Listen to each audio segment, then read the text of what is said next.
Hi, my name is MCool, and for my review of literature and research project, I wanted to examine the effects of therapeutic exercise on spine and shoulder posture. This is relevant to me because neck and shoulder pain is extremely common in the population and is usually associated with poor posture, and it can just be a great inconvenience and even debilitating to some. And as an athletic trainer and healthcare professional, I want to promote the health of the community and minimize injury and pain.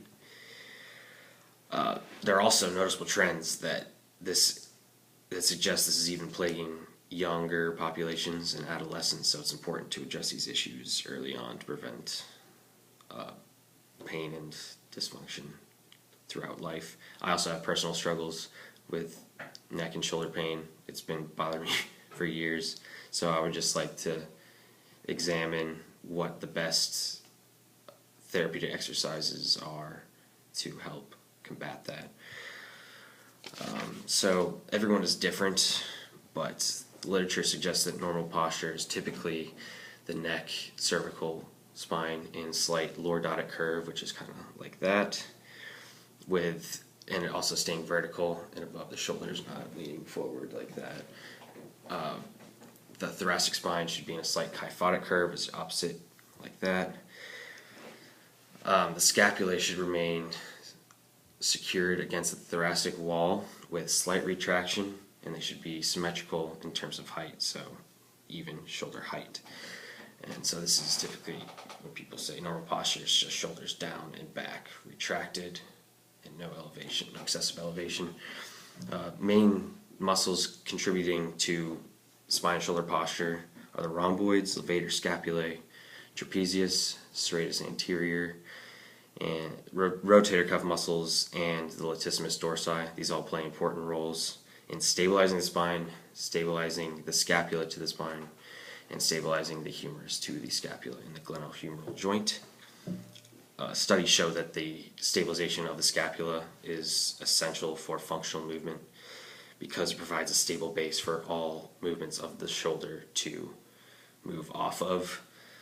And the rotator cuff is also essential because it prevents excessive motion of the humeral head in the glenohumeral joint, and this excessive motion can cause actual joint damage.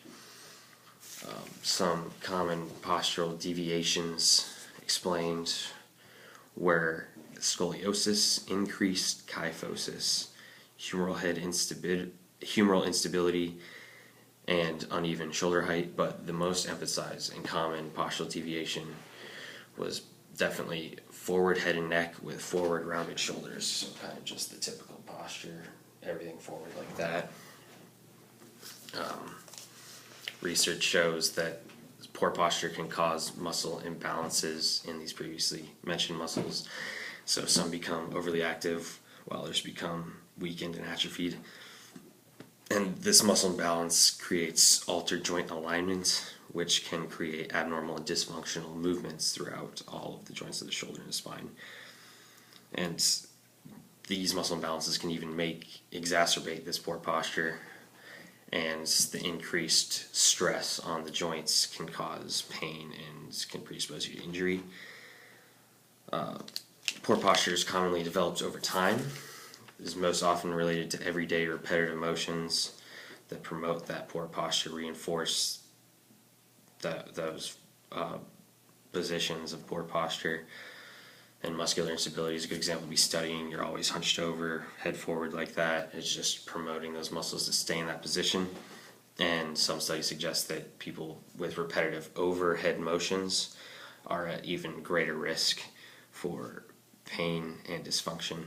And also dominance and tightness of the anterior muscles can stretch and weaken scapular stabilizers, deep cervical flexors, and this can cause abnormal posture. And remember that an unstable scapula, like we said, can promote dysfunctional movement and dysfunctional joint alignment, and also nerve damage and neuromuscular dysfunction can also attribute to abnormal motion and muscular imbalances.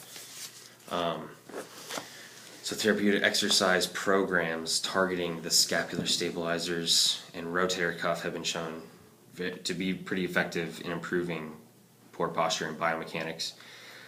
Exercises targeting the latissimus dorsi and deep cervical flexors have also been associated with poor posture, or improving poor posture.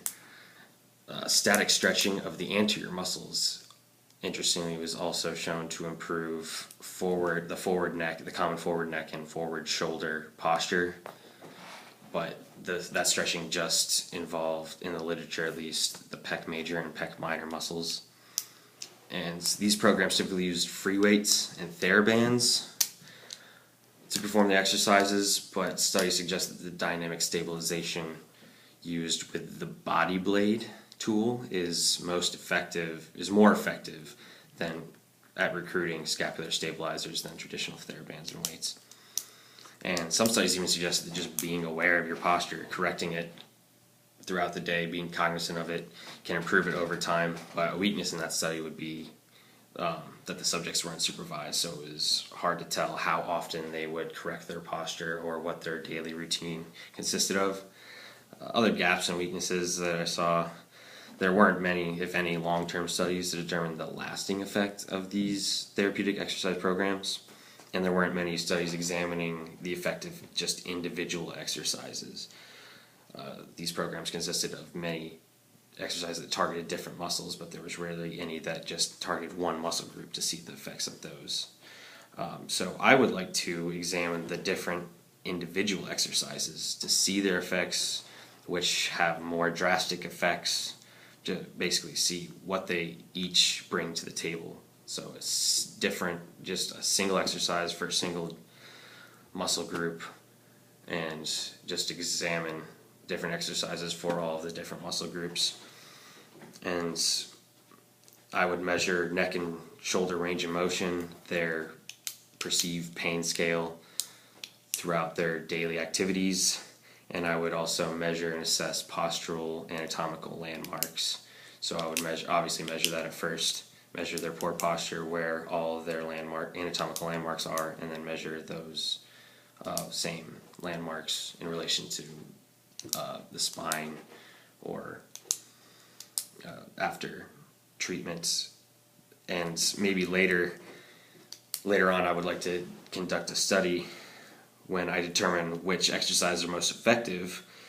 I would want to do a long-term study that I didn't see in the literature,